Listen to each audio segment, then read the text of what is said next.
जब मैं जेल गया था उस वक्त हमारे 2 बच्चे को, मेरे माता पिता को और मुझे बड़ी बड़ी ताकत, बड़ी बड़ी हस्ती बर्बाद कर देना चाहती थी और हद तक बर्बाद भी किया। इससे पहले हम आप सभी को एक बात बताना चाहता हूं कि आप अपने जीवन में चाहे जितना भी बड़ा हो जाइए मगर कभी घमंड मत करिएगा, क्योंकि रावण जैसा किसी के पास सोने का घर नहीं था, रावण जैसा किसी के पास सोने का किताब नहीं था, रावण जैसा किसी के पास बेटा नहीं था, रावण जैसा किसी के पास कुछ नहीं था, जो कि उसको बर्बाद होने का मुख्य कारण घमंड रहा।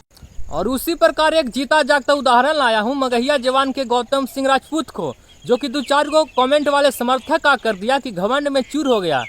और घमंड में चूर होने के बाद बड़े बड़े सुपरस्टारों को, बड़े बड़े नेताओं को गाली देने लगा, जिसका परिणाम हुआ कि उसके ऊपर FIR हुआ, कुछ दिन जेल में भी रहा और कितना रुपया खर्चा हुआ है जो कि आप सुन लीजिए। लगभग 5 लाख रुपए हमारे खर्च हुए जब मैं जेल में था। इन्हीं सब वजहों से, जिसके कारण हमारे हंसता खेलता परिवार पे दुख का तूफान उमड़ पड़ा। तो आप लोग समझ सकते हैं, कंपनी में काम करने वाले आदमी को जब 5 लाख रुपया खर्चा हो जाए, उसका दर्द हम भी समझ रहे हैं। इसे 3 गुना ज्यादा ना जोर शोर से आएंगे।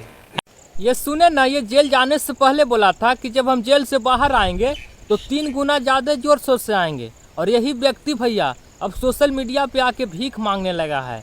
और इसके कमेंट में हम जाके देखें तो कमेंट में तरह तरह के कमेंट किया गया है। एक कमेंट हमने देखा तो लिखा हुआ कि बेटा हिरान से पंगा लेगा तो भीख मांगना ही पड़ेगा। तरह तरह के कमेंट हैं और कमेंट करने वालों को मैं कहना चाहता हूं कि कृपया ऐसा कमेंट ना करें जिससे किसी के भावनाओं के ऊपर ठेस पहुंचे। इसको अभी दुख का घड़ी है, इसको मदद करिए। हमारे पूर्वजों ने सिखाया है कि अगर आपका कोई दुश्मन भी है और आपके आगे आकर झुक जाए तो उसको माफ़ कर देना चाहिए। तो इसको माफ़ कर दीजिए, छोड़िए जितना भी गलती किया है, गलती इंसान से ही होता है। इसको मदद करिए।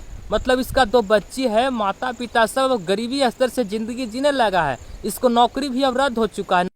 नमस्ते प्रणाम, हम आप सबके छोट भाई सुभाष यादव और अभी आप देख रहे थे टारगेट न्यूज़। अभी तक आपने फॉलो नहीं किया तो फॉलो भी कर लीजिए ताकि हर वीडियो का अपडेट आप तक पहुंचते रहे।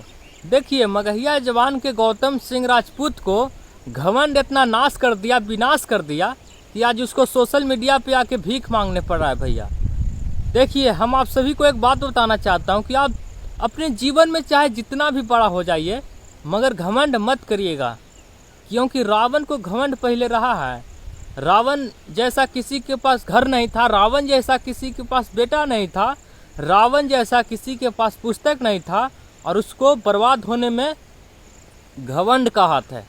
घमंड ऐसा चीज़ होता है जो अच्छों को बर्बाद कर देता है और जो कि एक जीता जागता उदाहरण है मगहिया जवान के गौतम सिंह राजपूत।